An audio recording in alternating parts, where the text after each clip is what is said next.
You know, even in this modern age of streaming where we can watch anything we want, anytime we want, I still like going out to the movies. I still like going to the theater and seeing movies on the big screen from time to time. And you know what looks really good on the big screen? Anime. Fucking anime, man. That anime shit just looks so freaking cool on the big screen. It lights up in those colors. Oh, they're just juicy colors, and it's just all the colors of the rainbow on the screen. It just invades your eyes like ocular crack or something. Okay, I don't know what I was going there. Anyway, the point is, there are anime movies on the big screen right now, or coming to the big screen, that I really want to talk about. Three in particular that I want to just talk about right now. One of them is Virgin Punk, from the creator of Kite, Yasuomi Umetsu. Created Kite in the OVA back in the 90s, Ultraviolet action series. Actually, it was an OVA, so it wasn't really a series. It was a more of a hentai OVA in its original form, a two-part hentai OVA, and then it was kind of downsized a bit into a single film, which became an international release, and that's the version most people saw, including myself.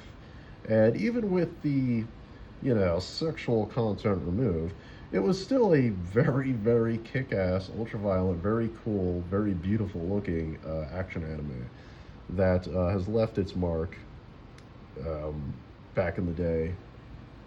And that creator is back. He's working with Shaft to create a new series of films called Virgin Punk, and I believe this one that already came out in Japan back in July uh, is called Clockwork Girl. It's the first of a series of films that Shaft is pumping out in collaboration with Yasuomi Umetsu.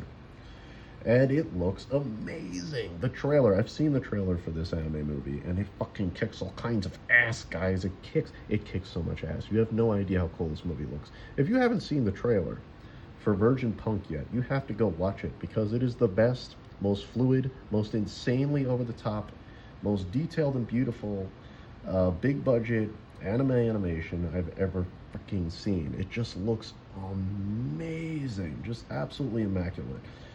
And that alone makes me want to go see it. I don't know much about the plot. I don't know who this girl is. I don't know. I think she's probably an android or something, but I honestly don't know for sure. I'm just going by what I saw in the trailer.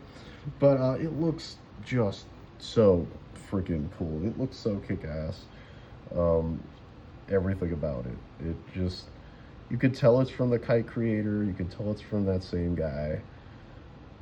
It just has his sensibilities. So even though it's a Shaft movie, um, it doesn't really have a Shaft visual aesthetic. It really does have the aesthetics of Yasuomi Umetsu, who was also pretty well known for an anime back in the day called Mezzo Forte, which also had a similar look to this movie and a similar aesthetic, and very fluid, very like detailed, very like realistically physical choreography and action animation. He's really good at that in his works, and Virgin Punk just has that all over it. Like again, if you want to see anime at its most pristine when it comes to action and beautiful detailed visuals, Virgin Punk is like the thing to go check out when it comes. Like just watch that trailer and you'll get a pretty good understanding of like what anime with a budget looks like, because you can tell Shaft just put a sick amount of money into this.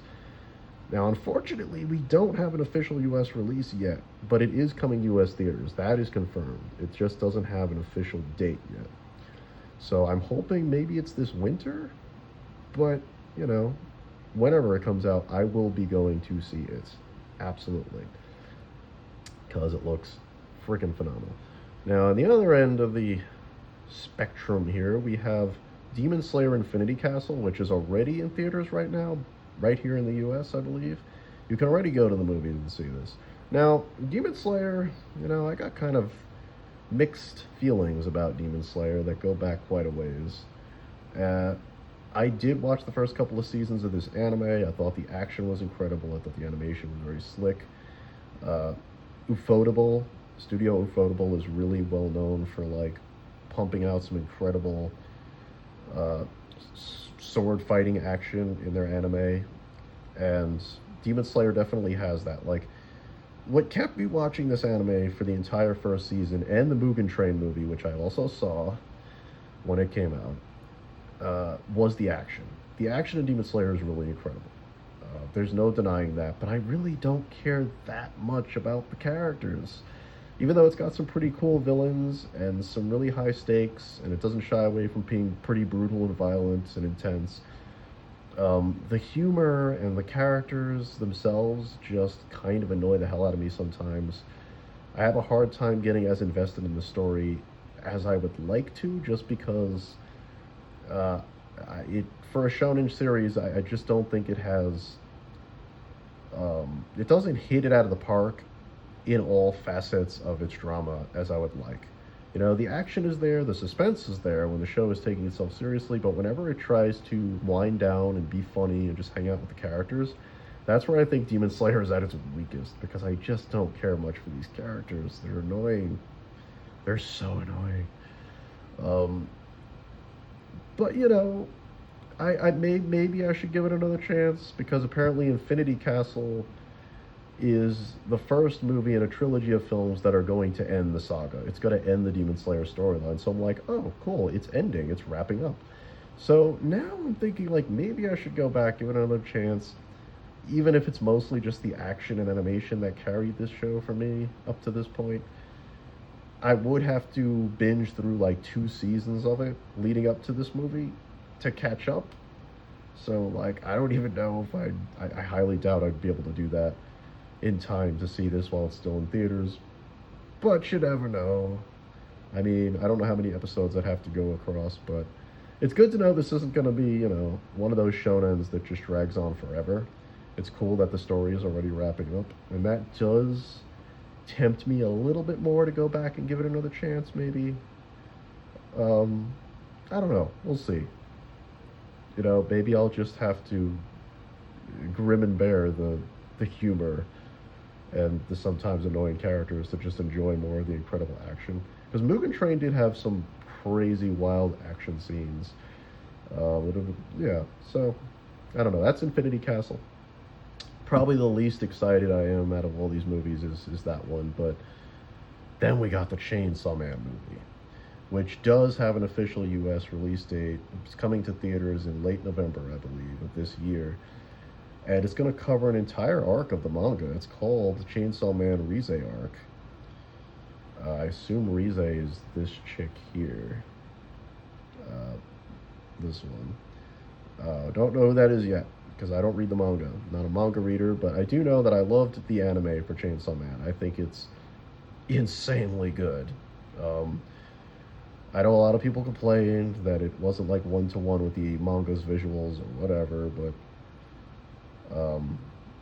you know, I like to read manga from time to time, but I still appreciate that, you know, anime is its own medium, and when stuff gets carried over and adapted, things are going to change, guys. Sometimes things are going to change, and I think the Chainsaw Man anime was insane. I thought Mappa did an incredible job.